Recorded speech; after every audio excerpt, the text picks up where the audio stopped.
Hey, how's it going everyone? Welcome back to a new video. In today's video, we're going to be covering part 1 of what if Naruto had the ability Return by Death from ReZero. There is, however, one key caveat. He will only have it. Even though Kurama is technically part of Naruto, he will not return with Naruto. Anyways, I don't want to spoil too much, so let's get right into the video. The night air crept through the fabric on Naruto's jumpsuit and made his arms tremble, no matter how hard he tried to pretend it didn't. The moon above the leaf was a pale coin caught in thin clouds, and the trees around him stood like silent witnesses. If you squinted, you could almost pretend this was a normal lesson, a late-night test if you will.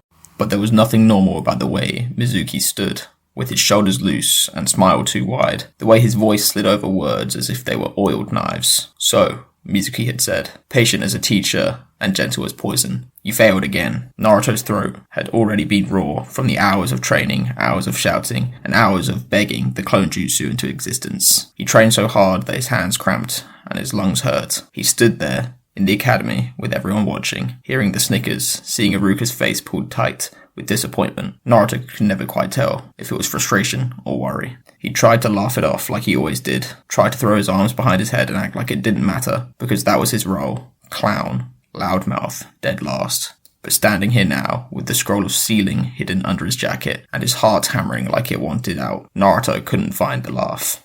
Mizuki had leaned in close, voices low, as the wind in the grass. There is another way. And Naruto had believed him, because Naruto had always believed when someone acted like he was on their side. He was starving for it, hollowed out by the years of being treated like something dirty, that people couldn't wash off their hands fast enough. Mizuki had been warm, Mizuki had been kind. Mizuki had called him Naruto instead of you, or demon, like an afterthought. If you steal that scroll, Mizuki had told him, learn one technique, just one, and Iruka will have no choice but to pass you. They'll have to admit you're a real ninja. It had sounded like salvation. It had sounded like the world finally bending an inch in his direction. Now under the trees, Mizuki's smile sharpened. Did you really think that? He asked. Did you really think that you could steal the forbidden scroll and not be caught? You're loud, you're clumsy, and you're predictable. Naruto swallowed, fingers tightening on the rolled parchment underneath his jacket. His knuckles were white, but you said, he squeezed out. I said what you needed to hear, Mizuki cut in, and the softness fell away like a mask dropping to the ground. You always needed someone to tell you mattered, didn't you? Someone to pretend you weren't just... Mizuki's eyes gleamed in the moonlight. The demon fox. The words hit like a shuriken to the ribs. Naruto had heard whispers before, the kind that followed him like shadows. Demon, monster, brat, curse. He'd felt the way adults flinched and dragged their children away. Felt the way shopkeepers' hands shook as they handed him change like it burned. He'd never known why, not really. He'd built 100 explanations because the truth had always been too heavy to pick up. Now, Mizuki dropped it into his hands like a stone. The nine-tailed fox, Mizuki said, voice swelling with relish. You're the one that killed the fourth Hokage, that tore people apart and drowned this village in blood. That fox is inside you, Naruto Uzumaki, sealed into you when you were a baby. You're not a victim of bad luck. You're simply the fox. Naruto's stomach turned. For a second, the world narrowed to the ringing in his ears, the distant hum of insects, the way his own breath turned into mist. He felt suddenly too small in his own skin. No, he whispered. It came out thin. That's not. He was cut off. It is, Mizuki snapped, and then his arm moved. A giant shuriken came spinning through the night like a crescent moon ripped free. Its edges were singing at the sight of Naruto's skin. Naruto saw it, but his body didn't understand it fast enough. His hands twitched, his feet stuck to the ground. He could only watch as it scythed towards him. And then, Iruka was there. Iruka had appeared between Naruto and death, like he had always appeared between Naruto and consequences, between Naruto and the world's cruelty, between Naruto and the truth. His flak jacket caught the first edge, metal scraping, and the shuriken bit deep. There was a wet sound that Naruto would remember long after he tried to forget it. Iruka's body jolted as the force hit, and then he staggered, knees bending, blood splattered onto the grass in dark drops. Naruto's mouth opened, but no scream came. His brain refused to assemble the scene into something real. Iruka, who yelled at him and gave him extra ramen money when he thought Naruto wasn't looking. Iruka, who pretended to be so angry at Naruto. Iruka, who would have been the first person to say, I'm proud of you, in a way that didn't feel like a joke. Iruka was bleeding because of him. Mizuki laughed loud and ugly. Look at that, he said. Even Iruka knows what you are. He's just too soft to admit it. He always has, and he always will be. Although, not for much longer. Iruka's eyes widened, pained. They found Naruto anyway. "Naruto," he rasped, breath wet. "Don't listen." The last of Naruto's hesitation snapped like a rope.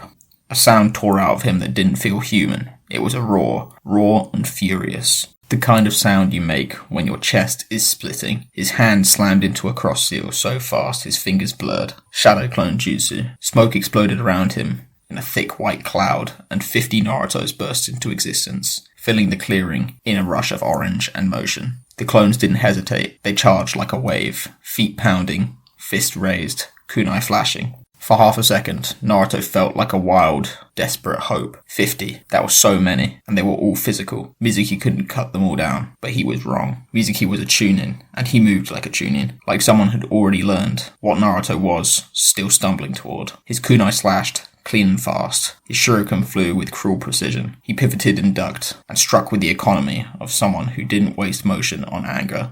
Clones popped in bursts of smoke as they were cut down. 1, 2, 5, 10. Naruto couldn't keep count. Every puff was a little death. Each time one vanished, Naruto felt the echo of the impact in his own bones. The memory of pain transferred back in a flood of sensations. It made his head swim, with too much of this happening at once. He'd only just learned the jutsu after all. He tried to step forward, but Mizuki's foot slammed into his chest like a hammer and drove him into the dirt. Naruto's breath exploded out of him. The sky tilted. Grass dug into the back of his head. Mizuki stood over him, shadow blotting out the moon. And then he pressed down harder until Naruto felt like his ribs were going to snap. "Well," Mizuki asked, as if this was a lesson. "Any more tricks, demon?" Naruto clawed at the ground, fingers digging into the mud. He tried to inhale, but he couldn't fully. His clones were gone. His technique, his one miracle, had been swatted aside like it was nothing. Mizuki raised a kunai, blades catching moonlight. Naruto's eyes stung. He couldn't look away. He thought of Iruka behind him, thought of warm ramen, thought of the Hokage's office with its scent of old paper and tobacco. He thought of the monument stone and the faces carved into it, a row of people who had been strong enough to be remembered.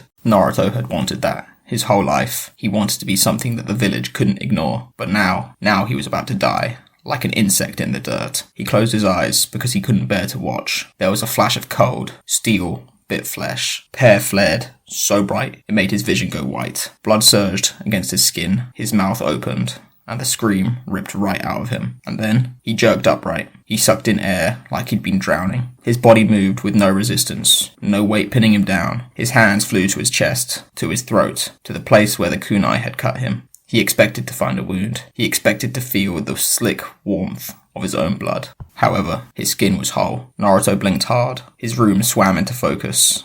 The cracked plaster, the thin futon, the pile of clothes he'd meant to fold and never did. The faint smell of instant ramen, lingering like it always did. The window showed, the faint grey of dawn beginning to seep into the sky. His heart was still sprinting, beating out of his chest. His body shook as if death hadn't let go of him yet. He stared at the clock on the bedside table. The hands pointed to 6. His alarm wouldn't go off for another 2 hours. Naruto's throat worked, swallowing bile. He pressed a palm against his sternum and felt a heartbeat. Fast, frantic, alive. It was a nightmare, he whispered, but the words didn't sit right. The pain had been too sharp, too detailed, too real. He could still feel the phantom bite of steel. He could still hear his own scream. Feel the pressure of Mizuki's foot crushing his ribs. See Iruka's blood darkening the grass. Naruto's eyes flicked to the calendar hanging crooked on the wall. Yesterday he'd marked today with an angry red cross. Exam day. The day he was going to fail again. He remembered making it. He remembered pressing the pencil hard enough to tear the paper a little, because he'd been so angry that this stupid test was holding him back.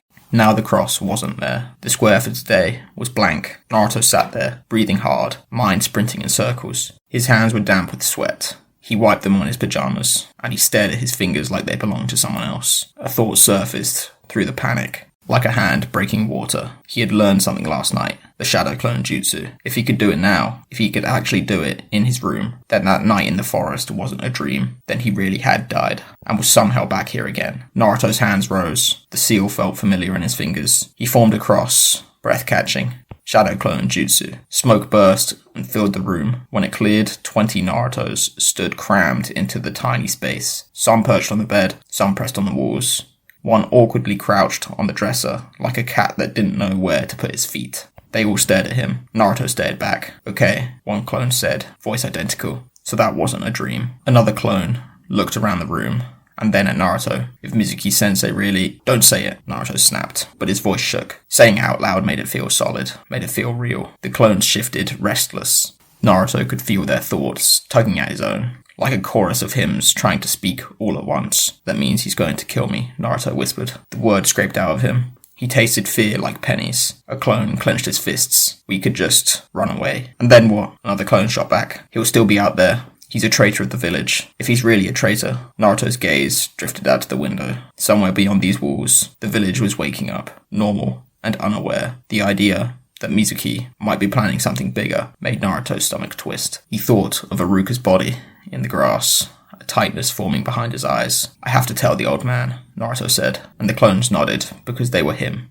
And there was no arguing with the part of him that already knew what was going to happen. He dispelled his clones with a thought, and the room suddenly went quiet, emptier than before. Naruto moved like he was being chased. He yanked on his clothes. He didn't bother with breakfast. The idea of food made him nauseous. He shoved his goggles onto his forehead and bolted out the door. The streets of the Leaf Village at dawn were soft with fog, and his quiet footsteps sprinted across shops, past sleepy houses, past an old woman sweeping her porch. The air burned in his lungs. His legs pumped like he was trying to outrun the memory of steel cutting into him. By the time he reached the Hokage Tower, his breath was ragged, and his hair stuck into his forehead with sweat. He didn't slow. He stormed through the doors and straight into the office. Gramps, he shouted, because he didn't know how else to enter the room. Inside, Hiruzen Sarutobi sat behind his desk with a pipe in hand. He was surrounded by older ninja with sharp eyes and measured silence. Naruto registered them in flashes. A man with silver hair and a mask that covered the lower half of his face. A woman with long dark hair and red eyes. And a bearded man with a half-smoked cigar between his lips.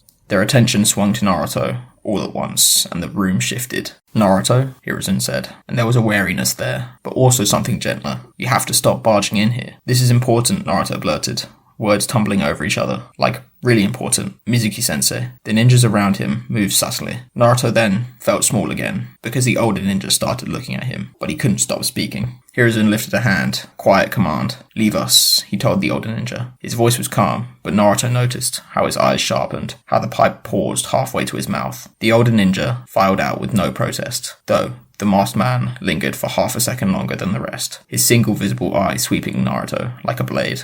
Then, the door shut, and the office became quiet. Well then, Hiruzen said, folding his hands. Tell me what you have to say. Naruto drew a shaky breath, and then told him everything, stumbling over the order, trying to force his mouth to keep up with the images in his head. He told him about failing the test, about Mizuki's promise, about stealing the scroll, about the forest clearing, about Iruka stepping in front of him, about Mizuki calling him the demon fox. He told him about the kunai, about the pain, about waking up in his room. As he spoke, Hiruzen's expression changed, but not the way Naruto had hoped. There was disturbance, yes, but it wasn't the alarm of a man hearing a credible warning. It was the careful concern of someone listening to a child describe a nightmare. By the time Naruto finished, his throat was tight and his eyes were burning. Hiruzen took a slow puff from his pipe. Smoke curled up, softening the room. Naruto, he said softly, I'm sorry you had to find out about the fox like this. I'm sorry I hid it from you, but you must understand. When a Jinchuriki is stressed, the sealed beast can influence their mind. Dreams can feel very real. Naruto clenched his hands. That wasn't a dream, he insisted. Hiruzen's gaze held steady.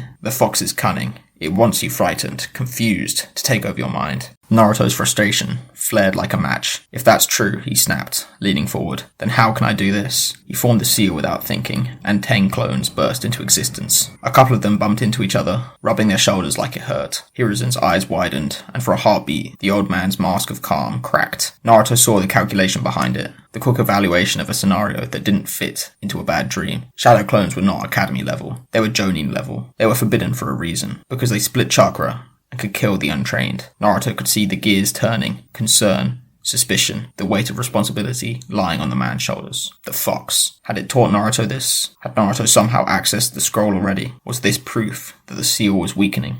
Hiruzen's voice stayed even, but his eyes were sharp now. I see, he said slowly. Naruto dispelled the clones, and the office fell quiet once again. This silence felt different, heavy with unsaid things. Hiruzen leaned back, pipe between his fingers. Naruto, he said, here is what we will do. You will go to the academy as normal. You will take the test. If you fail, as you believe, you will then keep an eye on Mitsuki. If he encourages you to steal the scroll, you may do so. I will ensure you pass the clone test later on because you have already demonstrated a far more advanced technique. Naruto blinked. So, you believe me?